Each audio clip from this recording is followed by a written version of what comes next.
Laura, Owen and Korky, Paul, Giddy-up Winnie. Winnie's wheels. Yawn. Went Winnie, standing in her sloth slippers, watching raindrops slide down the window like baby snails. It's raining, it's pouring, my cat is snoring. This is so blooming boring, boring, boring. Winnie put fingers on 2 different raindrops on the other side of the window. She followed the drops downwards to see which drop would win. Drip-a-drop won, she said. Wilbur opened one eye, then closed it again, and yawned widely, showing his fangs. Winnie took a pongberry from the fruit bowl and she threw it at Wilbur. Row. Let's do something, said Winnie. I know, I'll ring Jerry next door and see if he'd like to come and play crocodile snap or crabbage. But I'm just packing to go on holiday, missus, said Jerry down the telling moan. Toodle pip. Holiday? Said Winnie. A holiday, Wilbur. That's exactly what we need. We'll get away for a nice holiday. Suddenly Winnie had energy again. Abracadabra. A pile of holiday brochures landed on the table. Winnie pounced on them. Come on, Wilbur. Help me choose. Winnie found Holidays by the Sea. Lovely, said Winnie. Row, said Wilbur. You've had enough of wetness from all this rain, have you? Said Winnie. This one looks dry, she said, waving a picture of an African plain with lions prowling. Meow, squeaked Wilbur. Don't you like cats that big? Said Winnie.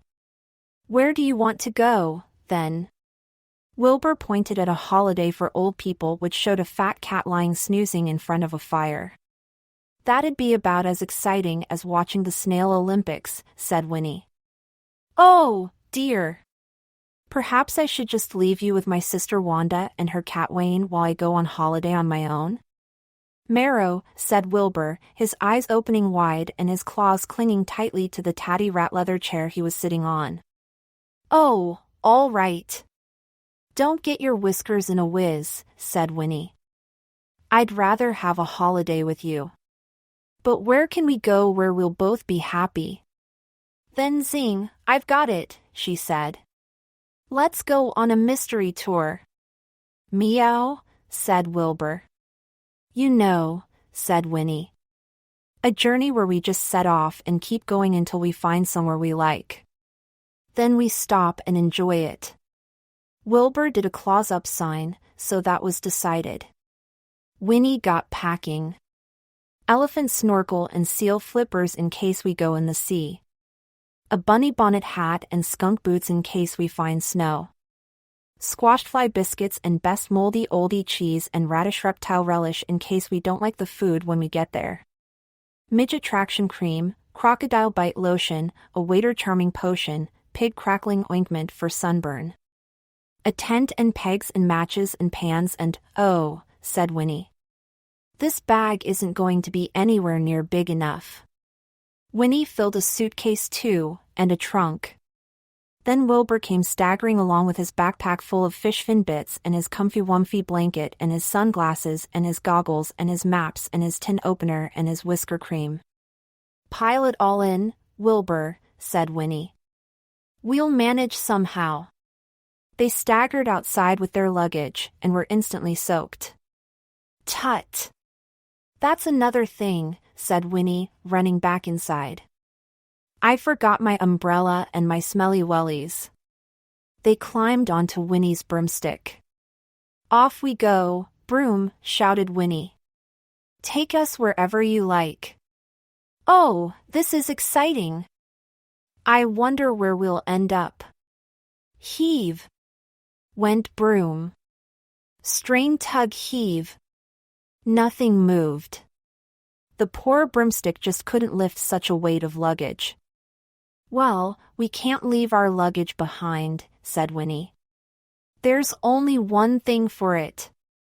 Winnie waved her wand, swish swish. Abracadabra. And suddenly there was a car parked in front of her house. Oh! Isn't it shiny? Isn't it handsome? And big! With a boot for the luggage. And a roof to keep the rain out. Why didn't I think of getting a car before? Meow, agreed Wilbur. Winnie began to throw luggage into the boot and tie it onto the roof and hang it from the door handles. Hecking hippopotamus! We still need more room. I know what. Swish! Went Winnie's wand again. Abracadabra! And instantly there was a fine witch caravan behind the car. Perfect, said Winnie, throwing her broomstick into the caravan. Now, we're ready for anything. Get into the car, Wilbur. I'll get the heating going and the windscreen wipers, then off we brollywell go. But Winnie didn't know her windscreen wiper knob from her headlight dipper. She didn't know her gear stick from her brake pedal from her toad horn. Suddenly there were lights flashing and horns honking and engines revving. Wilbur's fur was standing on end. Driving a car really can't be that difficult, said Winnie, prodding a big button on the dashboard. Lots of idiots manage it. Lurch. Leap. STSTST stagger stop. It's like a blasted kangaroo, said Winnie. Stupid thing. Mew, whimpered Wilbur. What? Said Winnie. You want me to give up? Just one more try, eh? Prod, kick, turn, yank. Vroom. The car lurched backwards this time, bumping the caravan thump bump lump lump lump. Ower, said Winnie. We're going backwards and the road only goes forwards. Air. Hold tight, Wilbur. We're going down the aisle. Crump. Oh, said Winnie. The car and caravan had come to a halt beside the duck pond at the bottom of Winnie's garden. Their wheels were sinking into the mud, completely stuck. Oh, said Winnie again. Wilbur stepped out of the car. He was trembling. His eyes were huge. Winnie took one look at him. Air. Wilbur, shall we just stay and have our holiday here? Meow, said Wilbur, nodding fiercely. The rain had stopped and the sun was just coming out. Winnie and Wilbur set up their tent and sorted their belongings. We can snorkel in the pond, said Winnie. We can climb that tree. We can do anything we blooming well want to do. They toasted marshmallows over the stove. We've got all our favorite things, said Winnie. And when it's time to go home, we don't even have to drive there. Meow, said Wilbur, wiping a paw across his forehead. It's almost perfect, said Winnie. All that's missing is a bit of company. Then suddenly there was a thudding sound and, hello, missus, said a voice. Jerry, said Winnie. I thought you were going on holiday. I've gone, said Jerry. I is on holiday. Look at what I'm wearin'. Then come and join us for a drinky goo, Jerry, said Winnie. And then we'll have a mud castle making competition, you and Scruff against me and Wilbur. So they did. Who do you think was the winner? Blooming Winnie squeaky squeaky squeak eek. Who's maddening a mouse, said Winnie, looking up from her breakfast toast and mildew marmalade spread. Oh, it's my blooming mobile moan. Have you been playing with the ringtones again, Wilbur? Winnie snatched the phone from her pocket and put it to her ear. Hello? A ladle-like voice on the phone said, This is Mrs. Palmer from the school. I have a favor to ask. Oh, yes, said Winnie. Yes, said Mrs. Palmer. Could the school children come and look at plants and creatures in your garden, Winnie? They're doing a project. Oh, that'd be lovely, said Winnie. Little ordinaries in my garden. There is one rule, said Mrs. Palmer sternly. What's that then? Said Winnie. You must absolutely do absolutely no magic at all while the children are absolutely with you. Easy peasy pinkworm squeezy, said Winnie. I'm trusting you, Winnie, said Mrs. Palmer. I'll bring the children at 2 o'clock. Yippee, said Winnie, trying to dance with Wilbur. Then she looked out of the window. Oh, she said. Oh, dear. I'd forgotten what a tangle-mangle the garden is. Winnie began to pull her wand from her sleeve. Mrs. P didn't say, no magic before the little ordinaries arrive. Let's do some wand gardening, Wilbur. Wilbur followed her outside. Children will want frilly-flowery, sweet-smelly, bright-colored kinds of things, said Winnie, waving her wand. Abracadabra! And instantly Winnie was wearing the most frilly-flowery, sweet-smelly, bright-colored shoes you've ever seen. Blooming bats' bottoms, said Winnie. What's gone wrong? Wilbur sniggered behind a paw and pointed at Winnie's wand. The wand was bent. It's pointing to the wrong blooming thing, said Winnie. Let's try again. Abracadabra! And instantly the big black crows sitting in the trees became frilly-flowery, sweet-smelly, bright-colored birds. That's not right, said Winnie, trying to straighten her wand. But it just wilted again. What in the witchy world is wrong with my wand? Winnie tried stroking the wand. Don't feel very well, Wandy? The wand stayed wilted. Winnie bandaged the wand. She dipped the wand in medicine. But it stayed wilted. I've run out of ideas, said Winnie. Let's look in Great Aunt Winifred's book of all things magic and see if she knows how to cure it. Winnie opened the dusty book and looked at the spells inside. Oh, heck and botheration, she said. I can't read this curly piggy tails kind of writing. Oh, I wish my great-auntie who lived so long ago and was so wise could help me. I was named after her, you know, Wilbur, but I've never been as clever as her. Buck yourself up, gal, said a dusty old voice. Cough, cough. Oh, said Winnie. Hiss, went Wilbur, all prickles and big eyes. Because there, looming like gray smog floating over the table, was Winnie's great-aunt Winifred. What's your problem, gal? She boomed. UG. GNN, said Winnie, who had forgotten how to talk. Spit it out, said the specter. It's my wand, said Winnie. It's wilted. Booster's wand food will soon sort it, said Winifred. I've tried that, said Winnie. I've tried everything. Nothing works. Don't despair, gal, said Great-Aunt Winifred. Just grow yourself a new wand, don't you know? Really? Said Winnie. As easy as picking fleas from a fairy cake, said Winifred. Shove your wand into some soil. Water it. Give it some sunshine. Watch it grow. Simple as that. COR, said Winnie. I never knew. Winnie planted her wilted wand and gave it water and sunshine, and it began to grow. It grew up and out, growing fat wands, thin wands, knobbly wands, curvy wands, wibbly-wobbly wands. Just pick one good straight one. That's the ticket, said Great-Aunt Winifred, floating just behind Winnie's right ear. Winnie was just reaching out to pick a perfect wand when they heard something. Sounds like 100 screeching owl chicks just popped from their eggs, said Great-Aunt Winifred, covering her ears. It's the little ordinaries, said Winnie. Get into the house, Auntie. They mustn't see you.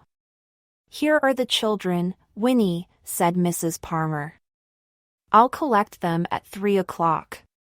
Have a good afternoon, and remember.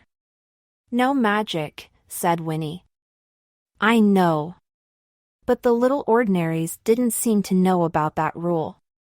They weren't interested in the giant rhubarb and custard plant crawling with caterpillars.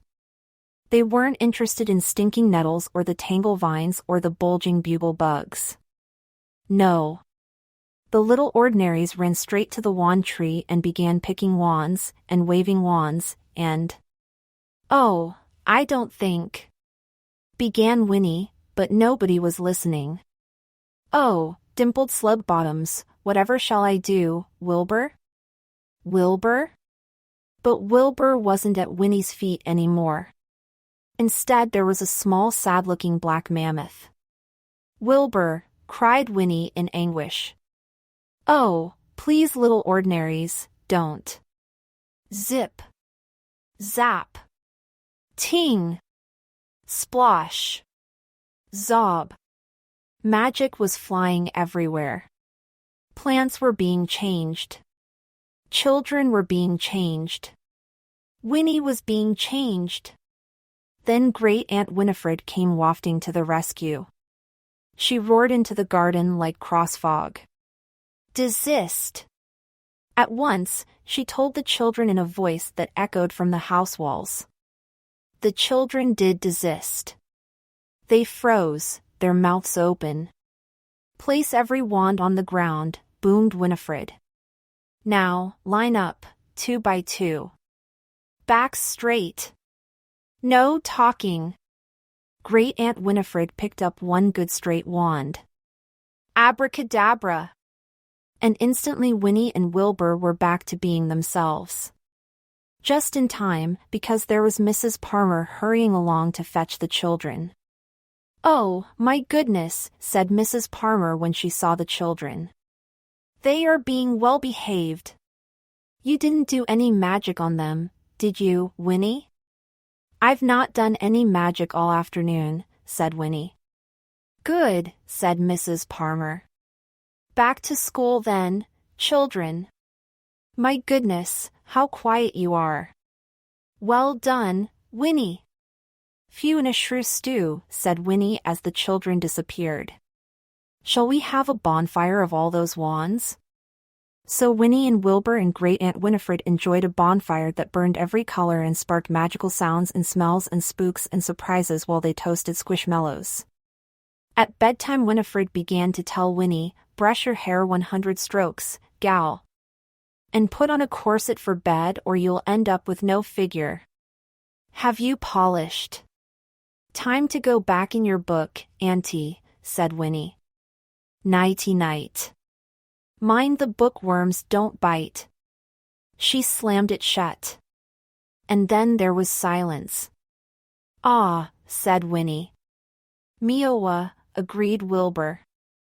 Winnie's tea party scrunch flap munch crunch. The blooming letter box is scoffing the post again. "Quick," shouted Winnie. Wilbur leapt to rescue a postcard dangling from the letter box's teeth. "Let me see," said Winnie. Oh, look! Pyramids at Sunset from Cousin Cuthbert. I haven't seen Cuthbert since. Oh, Wilbur, let's invite him to tea.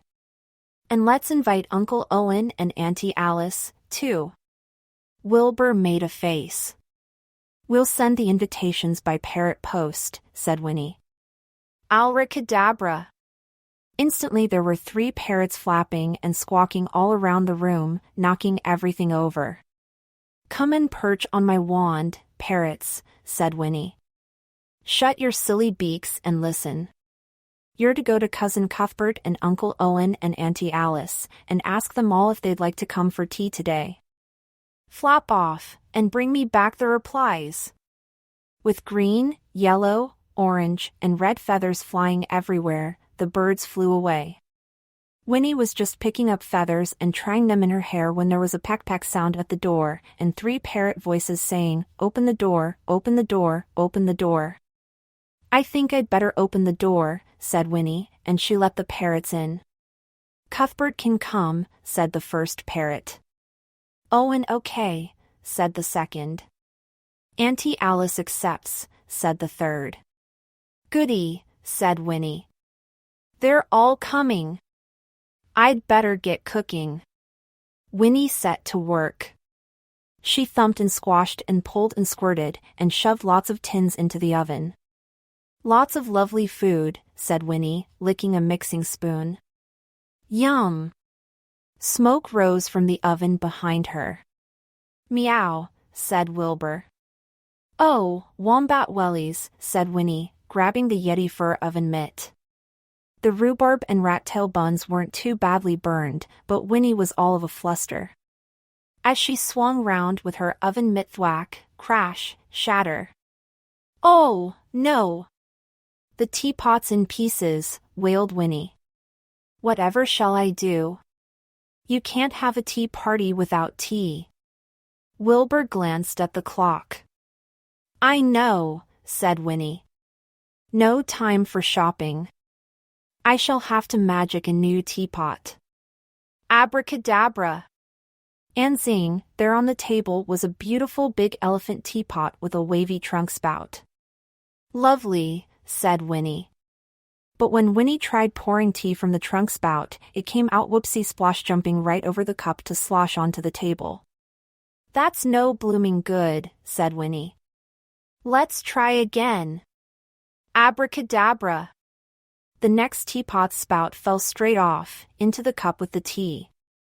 The pot after that had its spout on a bit sideways, so it poured tea to one side of the cup, all over the table and onto the floor. Winnie and Wilbur were wading in a sea of tea. Tea, tea everywhere, but not a drop to drink, said Winnie. Blooming stupid magic! Growling woof-ding-dong! Nagged the door-yell. Woof-ding! Flipping fish cakes, they're here, Wilbur. Winnie patted down her hair and hurried to open the door. Oh, do come in, Uncle Owen and Auntie Alice and Cousin Cuthbert. Winnie pushed them all into her sitting room. Sit yourselves down, all you relative people. I've just got one teensy tadpole toenail-sized little thing to see to in the kitchen, if you'd like to chat among yourselves for a moment or two. Winnie leapt back into the kitchen and started slamming plates down on the table. Wilbur was busy mopping up tea. They could overhear bits of conversation from the room next door. Uncle Owen said, Winnie will put me at the head of the table because I am the head of the family, being the oldest male here. Ooh, said Winnie. I'd better get that right. She began to lay Uncle Owen's place at the head of the table. Oh, but I am older than you, Owen, came Auntie Alice's voice. I always have been. Of course Winnie will put me at the head of the table. Oh, muttered Winnie. Now, what do I do? Wilbur pointed to the other end. Good thinking, Wilbur, said Winnie. A table has two ends. But now Cuthbert was complaining. I do have the highest magician degree among us, you know. I am the richest. So that makes me more important. Winnie will put you all into high chairs for your tea, if you're not careful, said Winnie. Whatever shall I? Oh, I've got an idea, clever me. Abracadabra. And instantly she'd magicked a new table. We're ready, said Winnie. Oh, except we still haven't got a teapot. Heck! Where's the glue, Wilbur? As quick as she could, Winnie stuck bits of teapot back into something like a teapot shape. But she could hear her guests talking again. Winnie will pour my cup of tea first, said Owen. She knows that I'm the most important. You're a naughty noodle, Owen, said Alice. Winnie will serve me first. No, me of course, said Cuthbert. Me. Silly things, said Winnie. I'll soon sort them. Where are those other pots, Wilbur? At last Winnie was done, a bit gluey, a bit feathery, but ready for tea. Ahem, she said as she went into the sitting room. Would you care to come through for tea now? Uncle Owen and Auntie Alice and Cousin Cuthbert all started pushing and pinching and... "Behave yourselves," said Winnie. "You're all going to sit at the best place at the table, because the table is square." "The relative people Saturday who would like tea?" asked Winnie. Me, they all shouted, and not one of them said please. "I shall pour you all the first cup of tea," said Winnie. "And I shall pour the first cup for myself as well." "Eh?" said the relative people as Winnie arranged 4 cups on the table. Then she took the cozy off her stuck-together pot, and she poured 4 cups of tea all at the same time. "Oh," said the relative people. So everyone slurped and burped together and couldn't find much to quarrel about for the rest of tea time. "Phew," said Winnie as she closed the door on her guests. "Let's have another cup, just the 2 of us this time, Wilbur." Winnie made a fresh pot of finest ditchwater tea. "Mro," warned Wilbur, but Winnie wasn't listening. She began to pour, and... "A nice, hot tea foot bath," said Winnie, dabbling her toes. "The perfect way to unwind after a busy day."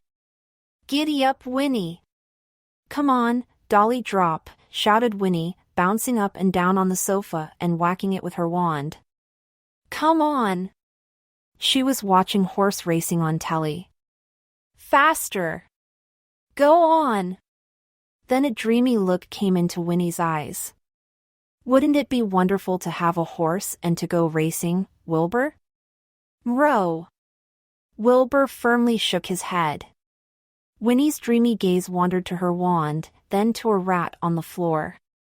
"Wilbur, in Cinderella didn't they turn a rat into?"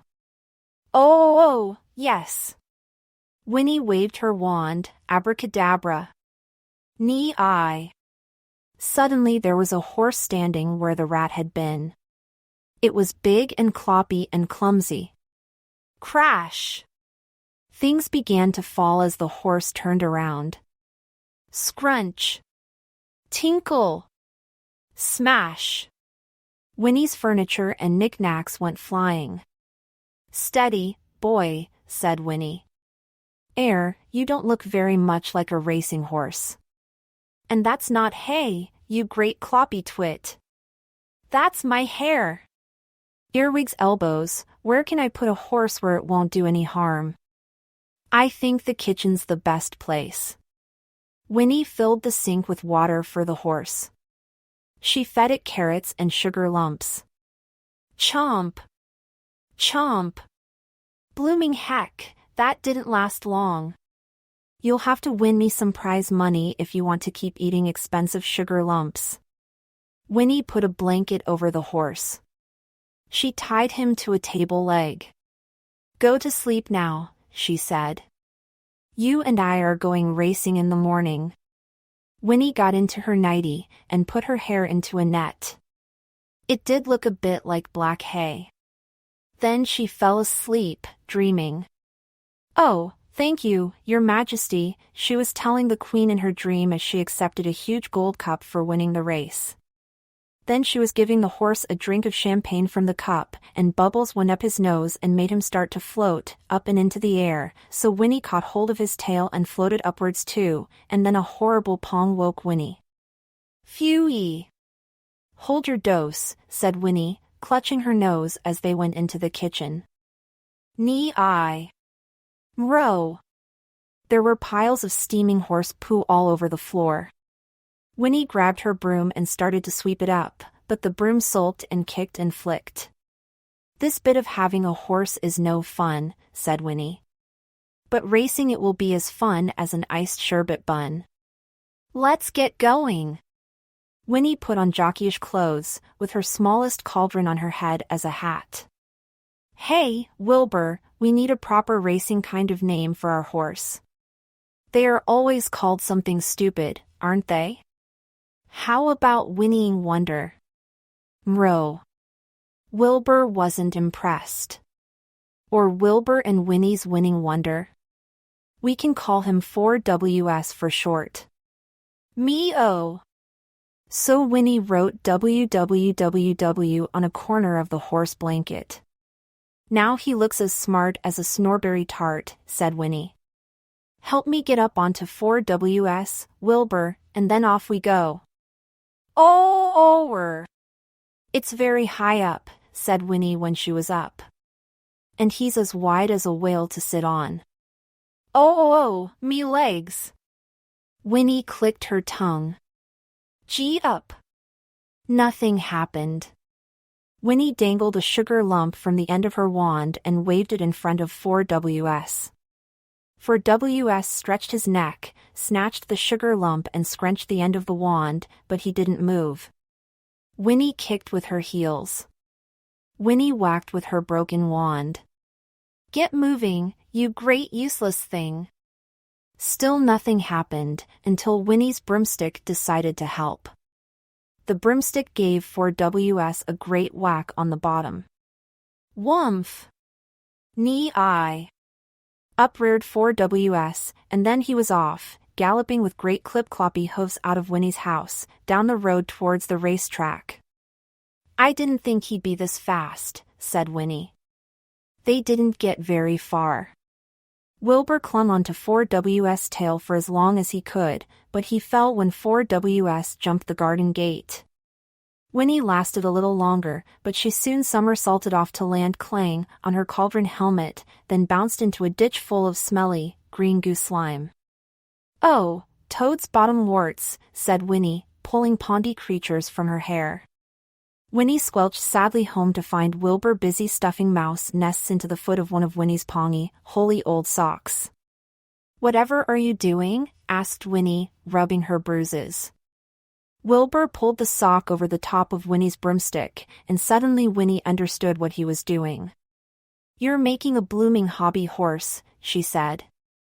Ooh, you clever cat, you. More like a hobby zebra with those stripes. Winnie added half-boiled egg eyes and cabbage leaf ears to her broom hobby zebra horsey thing. Come on, Wilbur. If we're quick we can still make it for the last race. They hurried to the racetrack, hearing the cheers of the crowd and loudspeaker announcements as they got nearer. The last race of the day is the all-comers race. Horses to the paddock, please. Quick, said Winnie. They joined the parade of horses and jockeys around the ring. People pointed and laughed at Winnie's horse. Take no notice, said Winnie. They lined up for the start. Bang! And they were away. The proper horses were galloping elegantly towards the first jump with Winnie hobble running behind. Then she tripped and tumbled.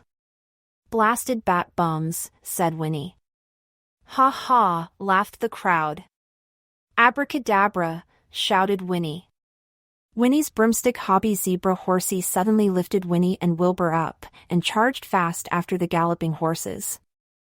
It swooped easily over the fence. The broomstick hobby zebra horsey turned and grinned his ghastly grin at the horses coming up behind, and half of them shied and swerved off course. Giddy up, said Winnie, and on they whizzed, before screeching to a halt over the ditch, so all the other riders tried to stop too and thump bump, piled into one another.